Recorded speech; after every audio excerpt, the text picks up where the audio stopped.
இந்த படம் பார்க்கும்போது மாவீரன் படத்தினுடைய வாடை அடிக்க தான் செய்யுது.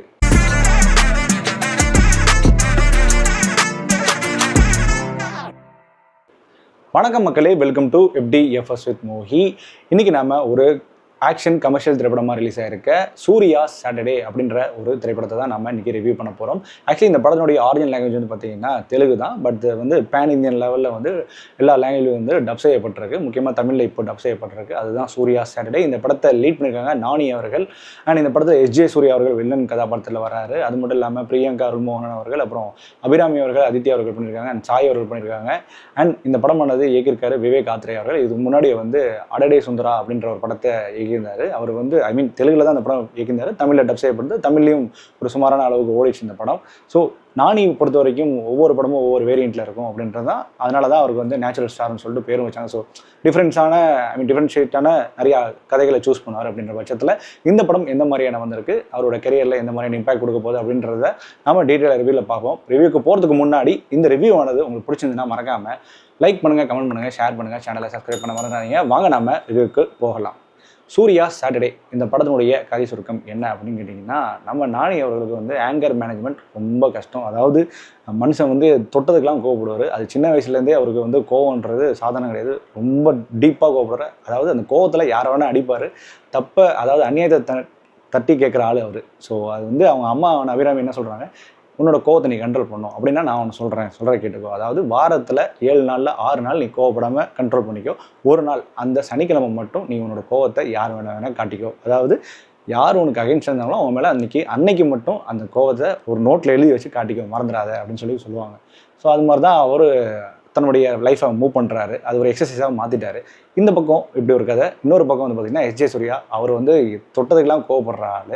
அவர் வந்து போலீஸாக வளம் வராரு. அங்கே இருக்கிற ஒரு ஊர் மக்கள் வந்து பார்த்திங்கன்னா வறுமை கோட்டுக்கு கீழே இருக்காங்க. ஸோ அங்கே இருக்க வந்து அவர் என்ன தோணும் சரி, அங்கே இருக்கிற ஒரு ஆளை கூட்டு வந்து சரியாக அடிப்பார். அது யாரு கூட பார்க்க மாட்டார்.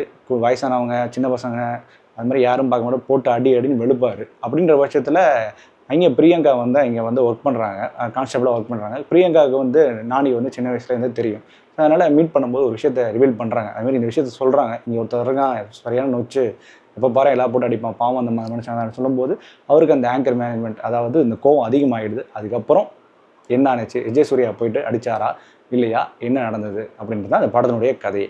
ஆக்சுவலி ஒரு சிம்பிளான டெம்ப்ளேட்டட் கதை தான். இந்த மாதிரி டெம்ப்ளேட்டில் நிறைய படங்கள் வந்திருக்கு, எஸ்பெஷலி மாவீரன் அப்படின்னு கூட சொல்லலாம். ஓகே, இந்த படத்தினுடைய பாசிட்டிவ் அண்ட் நெகட்டிவ் பற்றி பேசுவோம். இந்த படத்தினுடைய பாசிட்டிவ் அப்படின்னு கேட்டிங்கன்னா, சினிமோட்டோகிராஃபி இந்த படத்தில் ரொம்ப டாப் நாச்சாக இருந்தது. ரொம்ப குவாலிட்டியான ஒரு படத்தை கொடுக்கறதுக்கு காரணமே இந்த சினிமோட்டோகிராஃபி அப்படின்னு சொல்லலாம். அண்ட் ஜேக்ஸ் விஜய் அவர்களுடைய பின்னணி இசை இந்த படத்துக்கு ஒரு கூடுதல் பலம். அட் த சேம் டைம் வந்து பார்த்திங்கன்னா கூடுதல் பலமாகவும் போயிட்டுருக்கு. சம்டைம்ஸ் வந்து ரொம்ப லவுடாகவும் இருந்தது. அதனால் படத்தை கொஞ்சம் உட்காந்து பார்க்க முடியாத லெவலுக்கு சில நேரம் பண்ணவும் செய்யுது. பாடல்கள் ஓகே ரகமாக இருந்தது. அண்ட் இதுக்கப்புறம் வந்து பார்த்திங்கன்னா டெக்னிக்கலி எடிட்டிங் வைஸாகவும் சரி, அதாவது கண்டிப்பாக ஆக்ஷன் படம் அப்படின்னும் போது ஸ்லோ மோஷன்ஸ் நிறையா இருக்கும். அது வந்து இந்த படத்தில் கரெக்டாகவே யூட்டிலைஸ் பண்ணியிருக்காங்க. அண்ட் இந்த படத்தில் வந்து நடிக்கப்பட்ட எல்லா நடிகர்களும் ரொம்ப அழகாக நடிச்சிருக்காங்க. நானி அவர்களுக்கு கொடுக்கப்பட்ட ரோலை ரொம்ப நல்லா தான் பண்ணியிருந்தார். ஆக்சுவலி இந்த படத்துக்கு வந்து யார் வேணால் ஹீரோவாக நடிக்கலாம். அது மிக முக்கியமான விஷயம். ஏன்னா இது வந்து ஹீரோக்காக மட்டும் இல்லை, வில்லனுக்காகவும் இருக்குது. ஏன்னா வில்லன் ரோல் இவர் தான் அப்படின்ற மாதிரி சூஸ் பண்ணுறதுல இதில் வந்து கரெக்டாக சூஸ் பண்ணியிருக்காங்க அப்படின்னு தான் சொன்னேன். ஏன்னா SJ சூர்யா பக்காவாக 10 பொருத்தும் கச்சிதமாக இருக்கிற மாதிரி SJ சூர்யா பக்காவாக பிறந்தார். அதுதான் சொல்கிறேன், இந்த வின்னர் படத்தில் எப்படி பிரசாத் பதிலாக யார் வேணால் நடிச்சிருக்கலாம், ஆனால் வடிவேல் மாற்ற முடியாது. அந்த மாதிரி தான் இந்த படத்துலையும் SJ சூர்யாவை மாற்றவே முடியாது. நீங்கள் ஹீரோ யார் வேணால் வச்சுக்கலாம்ன்ற மாதிரி தான் இந்த எனக்கு பர்சனலாக தோணுச்சு. ஏன்னா SJ சூர்யா பயங்கரமாக பண்ணியிருந்தார் படம் ஃபுல்லாகவே. அவரை பார்த்தாவே ஒரு வெறுப்புணர்வு தோணணும். அந்த மாதிரி படத்தில் பயங்கரமான ஒரு ஆக்டிங் கொடுத்துருக்காரு. முக்கியமாக சில டைம்ஸ் நம்ம காமிக்கல் வே ஆஃப் ஆக்டிங்கும் கொடுத்துருக்காரு. அதாவது இவன் தான் என்ன பண்ணிருக்கான், என்ன இப்போ சனிக்கிழமை தான் வருவான் அந்த வெண்ணெய், மற்ற நாள்லாம் வரமாட்டானா அப்படின்ற மாதிரி ஒரு சில கலாய்க்கிறது, நையாண்டி அதெல்லாம் நல்லாவே பண்ணியிருக்காரு. முக்கியமாக இந்த தமிழில் வந்து அவரே டப் பண்ணியிருக்காரு. மேக்ஸிமம் ஹீரோ ஹீரோயின்ஸ் அதில் நடிக்கப்பட்ட ஆக்டர்ஸ் எல்லாமே அவங்களோட ஒரிஜினல் வாய்ஸ்லேயே டப் பண்ணியிருக்காங்க.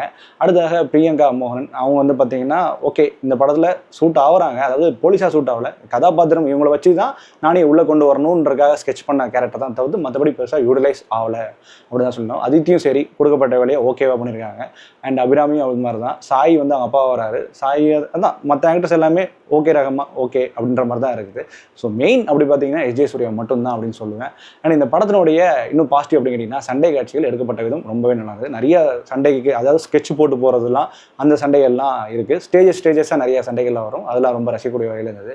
ஆனால் இந்த படத்தில் ஏகப்பட்ட மைனஸ் இருக்குது. அது என்ன அப்படின்னு கேட்டிங்கன்னா ரொம்ப டெம்ப்ளேட்டரான மூவி. முக்கியமாக நீங்கள் மாவீரன் படம் பார்த்துருந்தீங்கன்னா உங்களுக்கு அதே ஃபீல் தான் இந்த படம் பார்க்கும்போதும் தோண தான் செய்யும். ஏன்னா மாவீரன் ஃபுல்லாகவே அதாவது அடிக்கணும் ஆசைப்படுவோம், ஆனால் அடிக்க முடியாது. ஆனால் ஒன்ஸ் அதை அடிக்கணும்னு தோணக்கப்புறம் அடுத்த ஸ்டேஜ் போகிற இல்லையா, அது மாதிரி தான் இந்த படத்துலையும். இது வந்து மாவீரன் மாதிரியே அந்த ஸ்கெட்ச் பண்ணுறது, வாலில் வரைகிறது, அதுமாதிரி மாவீரன் மாதிரியே ப்ரிப்பரேஷன் ஆகுறது, இது எல்லாமே மாவீரன் படத்தில் நம்ம நிறைய பார்த்துட்டோம். அதேமாதிரி செகண்ட் ஹாஃப் ஃபுல்லாக வந்து பார்த்திங்கன்னா மிஸ்கின் வில்லனாக இருப்பார்.